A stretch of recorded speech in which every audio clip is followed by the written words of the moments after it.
Tonight, Mr. President, President Biden will deliver his first address to a joint session of Congress. I'll be there, and like my fellow Kentuckians watching at home, I'll be curious to hear how the President tries to square his rhetoric with the administration's actions over the past 100 days.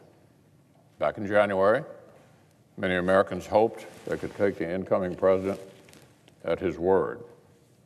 After a year spent beating back an historic pandemic and grappling with civil unrest, President Biden pledged he would be, quote, a president for all Americans, end quote, with plans to repair, restore, and heal.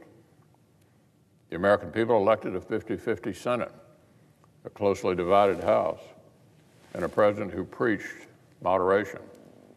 He promised that his whole soul was committed to uniting our people.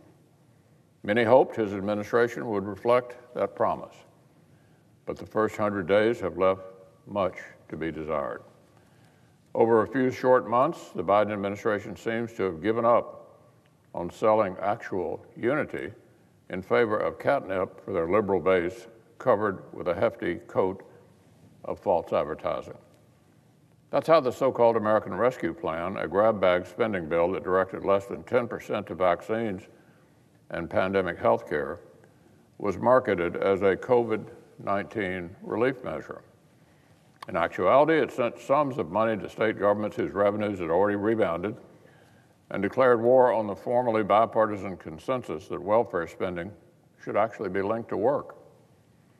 Or take H.R. 1, the sweeping effort by Democrats to mount a partisan takeover of all 50 states' voting laws, along with the Federal Election Commission for good measure. After a Republican won the White House in 2016, this was billed as a massive overhaul for a broken democracy.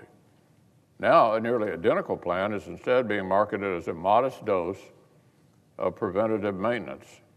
It's still the same takeover it's always been. And now we have the American Jobs Plan, another multi-trillion-dollar smorgasbord of liberal social engineering that would decimate entire industries and spend only a small fraction on roads and bridges. It's being sold as a serious effort to rebuild our nation's infrastructure. It's pretty brazen misdirection. At both ends of Pennsylvania Avenue, Democrats have chosen to live in an alternate universe where both the campaign promises they made and the mandate the American people delivered were actually completely different than what happened right here on planet Earth. Unfortunately, Mr. President, the real-life effects of this false advertising campaign have come thick and fast. Pain and uncertainty at home, and dwindling leverage and virtue signaling abroad. First came mixed messages on the status of the pandemic. Existing vaccine distribution efforts surpassed President Biden's supposedly ambitious daily target on the day he was sworn in. When their own top health officials accidentally let slip the hard science on school reopenings, the administration bowed to big labor and walked back their comments. And the president continues to issue directives that are strangely out of step with the science, like his big announcement several weeks ago that if citizens behave themselves,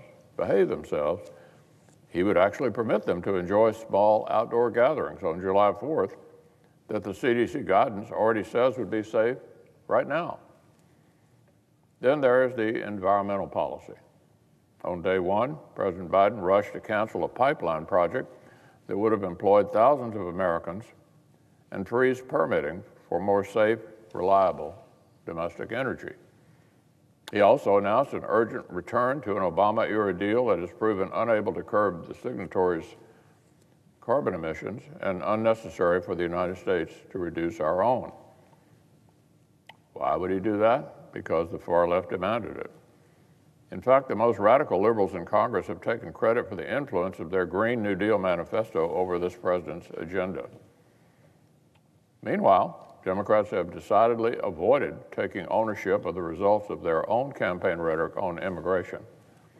Reckless mixed messaging has come home to roost in the form of a humanitarian and security crisis on our southern border. Soaring numbers of migrants are arriving, some wearing Biden campaign shirts, convinced, as one put it, that Biden promised that everything was going to change. Among them are record numbers of unaccompanied children cramped into overflow facilities who become the tragic face of this story. Yet through it all, the White House foremost concern seems to have been to avoid calling this what it is, a crisis. And while broken immigration policy threatens security at our borders, a dangerously misguided foreign policy threatens our safety and standing overseas.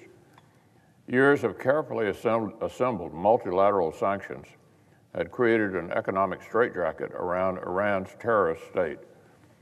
But in its haste to turn the clocks back to the Obama era, President Biden's negotiators have offered to give up massive portions of this leverage just to get Iran back to a failed nuclear deal. Further east, American forces have been ordered to make a hasty total withdrawal from Afghanistan, to leave coalition partners and vulnerable Afghans high and dry, especially women and girls, to pave the way for Taliban rule and to enable an al-Qaeda resurgence that could again threaten our homeland. And while national security experts are nearly unanimous in urging the administration to focus on competition with Russia and China, the White House has proposed to cut defense spending after inflation and put our armed forces on the back foot. Ignoring the facts, passing the buck, squandering leverage. This is not what the American people bargained for, and they know it doesn't have to be this way. Past presidents and Congresses have found ways to work effectively to make lasting and bipartisan progress on important issues. For example, when we crafted smart policies to improve actual infrastructure, big bipartisan majorities have signed on. Just last year, when we worked across the aisle on targeted rescue packages to help American families weather a once-in-a-century pandemic, not one of the 5 bills we passed last year earned fewer than 90 votes right here in the Senate. This year, the story has been different. Behind President Biden's familiar face, it's like the most radical Washington Democrats have been handed the keys, and they're trying to speed as far left as they can possibly go before American voters ask for the car back. But it's not too late. This White House can shake off its daydreams of a sweeping socialist legacy that will never happen in the United States. They can recommit to solving our nation's actual problems, to fostering consensus instead of deepening our divides. That, Mr. President, is what the American people want and what they deserve, not an administration that chooses to govern like it owes everything to the radical left.